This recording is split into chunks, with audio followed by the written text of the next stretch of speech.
Well, ladies and gentlemen, what do we have here? I believe that's a Model A.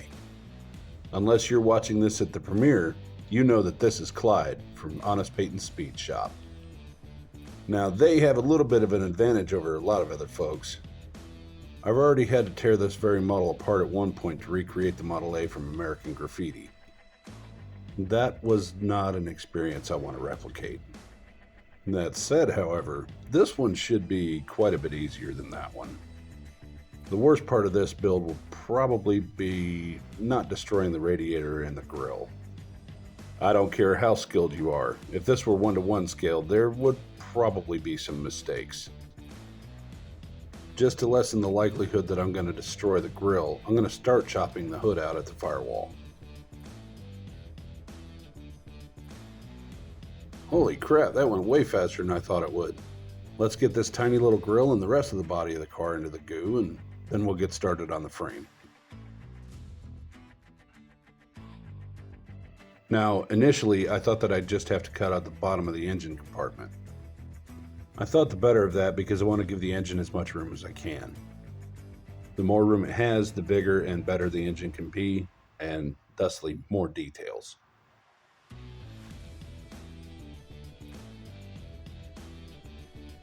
Trying to keep the engine size correct while doing the Tinkercad session was a bit of a chore, but you'll see that later. If you look at the real car, most of the engine is actually hidden pretty well behind the radiator. Of course, the scoop sticks up above it, but, well, you'll see what I did to size everything in a moment. Now, Clyde has some suspension right here. I'm just not going to be able to replicate that at this scale. Let's get this thing rinsed off and get it into paint and primer.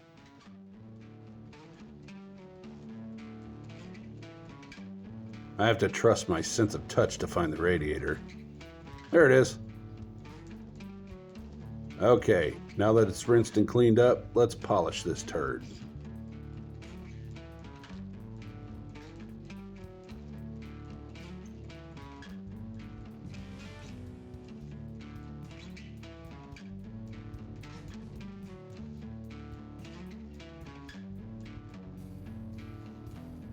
And now that it's shiny, let's get this thing off to the paint booth.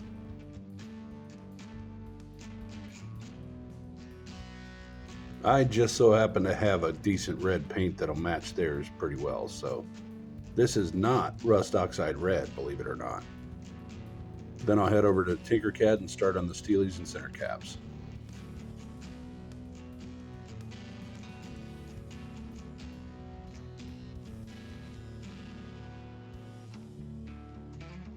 I think this is about the easiest rim I've ever created.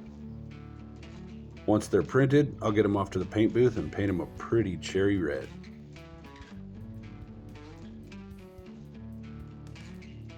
Once they're dry, I'm going to try my hand at doing some chrome work. Now, I don't think I do too terribly, but I'm not happy with the results, so later on I pass this off to Foggy anyway. You'll see in a moment that the decals are nowhere near right as far as color is concerned. That's okay, I just wanted it to be close enough that Foggy could use it as a template for later. She is much sturdier with a brush, so it's kind of become her job.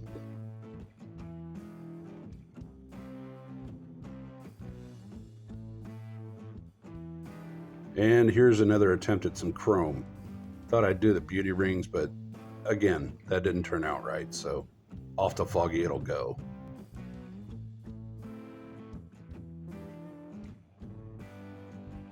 Speaking of that woman and her wonderful painting skills,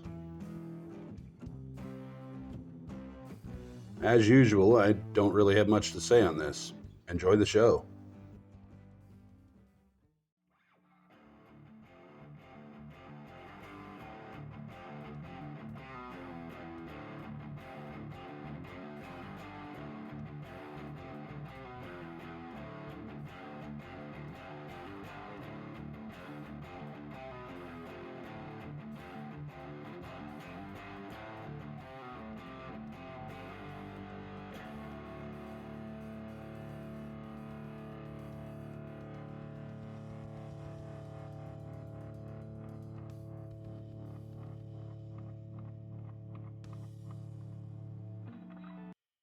That is a talented woman, I'm telling you. Alrighty, let's find some decent Clyde-esque headlights. I've actually had these sitting in my tote since I got them from Eric. They might be a shade big, but I think they're going to do pretty well. I think the worst part of creating freestanding headlights is that they have to be aligned on the X, Y, and Z axis, and they have to be aligned with each other, but not a huge deal in the grand scheme of things. I'll finish up a couple other minor details, but it's on to the glamour shots.